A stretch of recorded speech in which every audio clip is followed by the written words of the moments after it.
So I think for me, the way that the event was being presented, from the keynotes at AM Strategies and the way that, if you think about how that event was done, they had, say, a topic, maybe the afternoon session focusing on post-processing. And this was not just medical post-processing. They had a representative from 3 or 4 key sectors representing post-processing from their perspective. Uh, Yeah, I would say that's that great.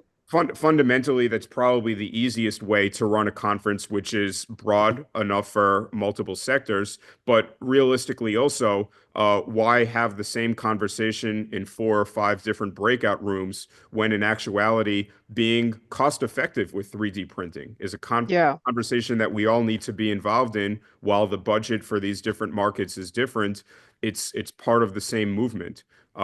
So I thought that that was the way that collaboration was emphasized, as well as, again, it being more of a complete show, as I said, with more Yeah.